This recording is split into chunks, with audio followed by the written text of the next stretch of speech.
Let me ask you something uncomfortable. What if the reason you haven't cut contact is not because you love them so much? What if it's because you think cutting contact has to happen all at once?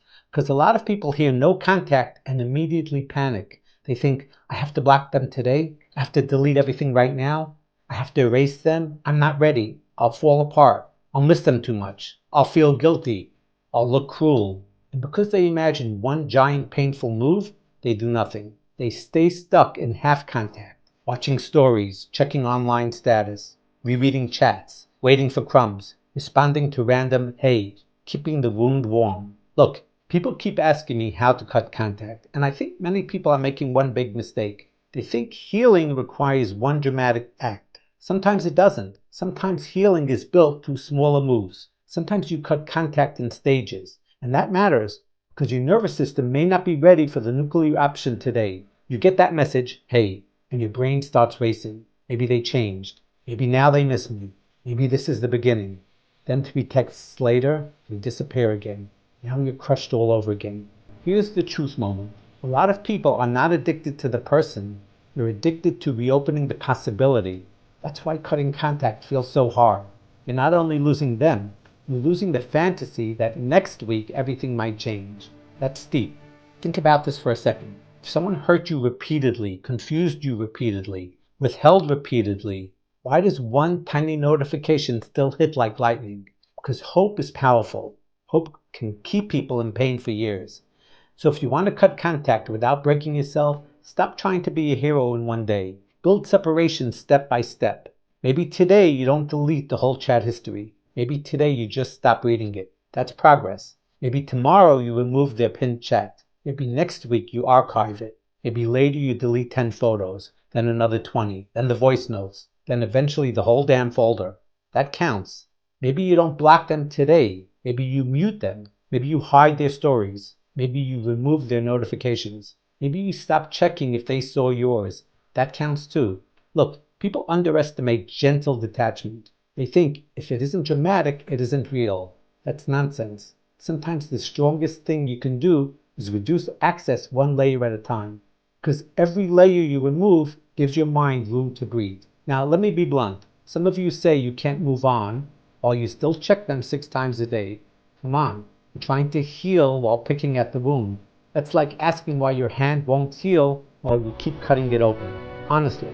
Now, if this is helping you, do me a favor, like the video, follow the channel, subscribe, share it with someone who says they can't let go, but is still watching every story. They may need this badly. Now, let's talk about why people resist cutting contact. It's not always weakness. Sometimes it's grief. Sometimes it's trauma bonding. Sometimes it's loneliness. Sometimes they were your routine. Morning message, night message, someone to tell things to, someone to think about, someone to wait for. When that goes away, silence can feel louder than pain. That's why people go back. Not because the relationship was amazing, because emptiness feels scary. And then they confuse relief with love. That happens all the time. They text you. You feel calm for 5 minutes. You think, I still love them. Maybe. Or maybe your nervous system just got soothed temporarily. Big difference. As the heartbreak guy, let me tell you something important. You do not need to cut contact perfectly. You need to cut it honestly. Honestly means this person is hurting me more than they're helping me. Honestly means every interaction sets me back. Honestly means I keep calling crumbs a meal.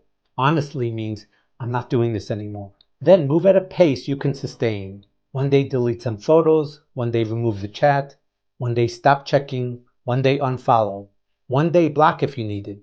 One day you realize you haven't thought about them all morning. That's a beautiful day.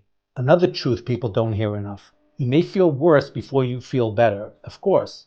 When you stop feeding an attachment, it protests. You may feel anxious, restless, tempted. You may romanticize them suddenly. Your mind may only remember the good parts. Normal. That doesn't mean you made the wrong move. It often means healing has started. And if you slip, if you check, if you text, if you reopen the chat, don't turn one slip into a reunion. Just reset. Keep going. No drama, no self-hate. Reset. That's strength. Now, some of you are asking, what if they come back when I finally let go? Maybe they will, maybe they won't. But if they only value you once access is gone, that tells you something too. And if they come back unchanged, You'll repeat the same movie, different week, same ending. So let the focus return to you, your sleep, your peace, your routine, your dignity, your future. If you need help breaking attachment loops, cutting contact, or healing after someone who keeps pulling you back in, you can book a one-on-one session through the link in my bio, or contact me through Popcall for chat, voice, or video. And remember this tonight. You don't have to rip the chain off in one move. Sometimes you break free one link at a time.